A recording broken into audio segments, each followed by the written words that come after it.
اسلام میں توبہ کا دروازہ ہر وقت کھلا رہتا ہے، چاہے کوئی کتنا ہی بڑا گناہ کر لے۔ اگر وہ اخلاص کے ساتھ اللہ کی طرف رجوع کرے تو اللہ تعالیٰ اس کے تمام گناہوں کو معاف فرما دیتا ہے۔ یہ واقعہ حضرت حسن بصری رحمہ اللہ کے دور کی ہے، جو ہمیں بتاتی ہے کہ اللہ کی رحمت کتنی وسیع ہے۔ بصرہ کا شہر ایک علمی مرکز تھا۔ وہاں حضرت حسن بصری رحمہ اللہ کا درس حدیث و حکمت خوب مشہور تھا۔ ایک دن ایک نوجوان عورت جس کا چہرہ ندامت اور آنکھیں آنسوؤں سے بری تھی، حضرت حسن بصری رحمہ اللہ کے پاس آئی۔ اس نے کانپتی ہوئی آواز میں کہا، اے اللہ کے ولی، میں بہت بڑی گناہ گار ہوں۔ میں نے اپنی جوانی گناہوں میں گزار دی، نہ نماز نہ روزہ نہ حیا باقی رہی۔ میں ہر در پر گئی، ہر راہب کے پاس گئی، لیکن سکون نہ ملا۔ سنا ہے کہ اللہ کے بندے تمہیں ولی کہتے ہیں، کیا تم بتاؤ گے کہ میرے لیے معافی ہے یا نہیں؟ حضرت حسن بصری رحمہ اللہ کی آنکھیں بھر آئی۔ وہ چند لمحے خاموش رہے اور پھر کہا، بیٹی، اگر تیرے گناہ آسمان تک بھی پہنچ گئے ہو تب بھی اللہ کی رحمت اس سے زیادہ بلند ہے۔ وہ عورت رونے لگی۔ حضرت حسن بصری رحمہ اللہ نے اسے قرآن پاک کی ایک آیت سنائی جس کا ترجمہ یہ ہے، اے میرے وہ بندو جنہوں نے اپنی جانوں پر زیادتی کی ہے، اللہ کی رحمت سے نا امید نہ ہو۔ بے شک اللہ تمام گناہوں کو معاف فرما دیتا ہے، وہ بڑا بخشنے والا رحم کرنے والا ہے۔ یہ سن کر اس عورت کے دل میں امید کی ایک روشنی جاگ اٹھی۔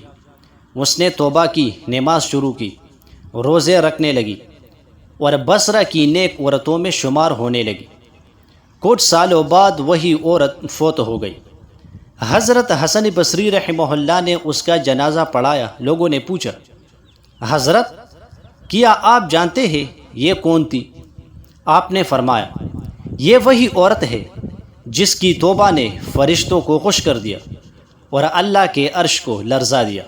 یہ واقعہ ہمیں سکھاتی ہے کہ انسان کتنا بھی گناہ گار کیوں نہ ہو، اگر وہ اخلاص سے توبہ کر لے تو اللہ تعالیٰ اسے معاف فرما دیتا ہے۔ اللہ تعالیٰ کا دروازہ کبھی بند نہیں ہوتا۔ دوسرا واقعہ، آج کی دنیا میں نوجوان اکثر مایوسی، تنہائی اور ناانصافی کا شکار ہوتے ہیں، لیکن اللہ تعالیٰ قرآن میں ایسے کئی انبیاء کے واقعات بیان فرماتا ہے جو ناحق تکلیفوں میں مبتلا ہوئے مگر صبر اور دعا سے اللہ کے قریب ہو گئے۔ ان میں سب سے خوبصورت مثال حضرت یوسف علیہ السلام کی ہے۔ یہ واقعہ ہے ایک ایسے نوجوان کی جس کی زندگی ابتدا سے ہی آزمائشوں سے بھرپور تھی۔ حضرت یوسف علیہ السلام حضرت یعقوب علیہ السلام کے بیٹے تھے۔ بچپن میں ہی اپنے خواب کی تعبیر بتائی کہ ستارے، سورج اور چاند انہیں سجدہ کر رہے ہیں۔ حضرت یعقوب علیہ السلام نے فرمایا کہ یہ خواب عظمت کی علامت ہے، لیکن اسے بھائیوں سے چھپاؤ کیونکہ حسد ایک خطرناک بیماری ہے۔ لیکن بھائیوں نے حسد کیا۔ انہوں نے یوسف علیہ السلام کو کوے میں پھینک دیا اور والد سے جھوٹ بول کر واپس آ گئے۔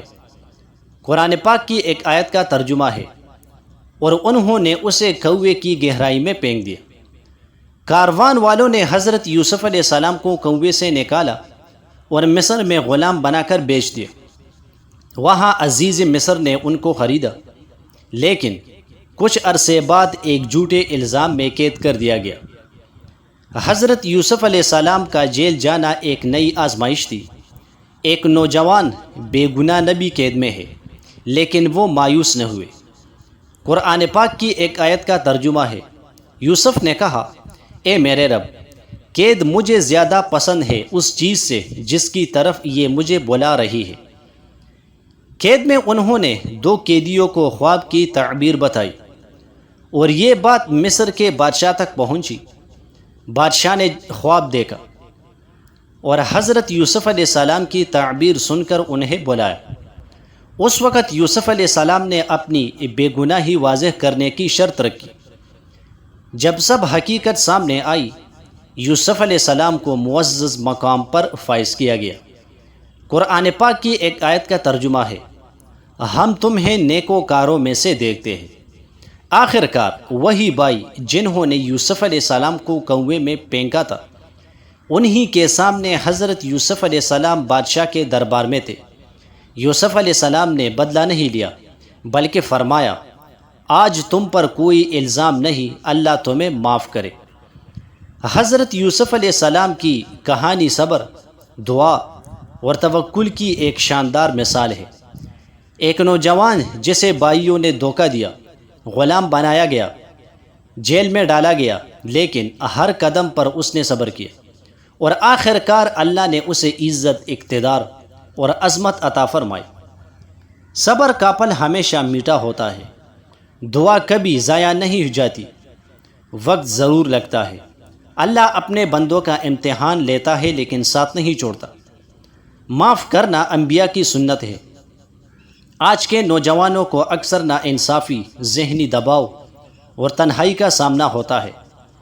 حضرت یوسف علیہ السلام کی کہانی ہمیں سکھاتی ہے کہ صبر اور دعا کے ذریعے انسان دنیا و آخرت کی کامیابی پا سکتا ہے۔ یہ کہانی نوجوانوں، قیدیوں اور دل شکستہ افراد کے لیے روشنی کی کرن ہے۔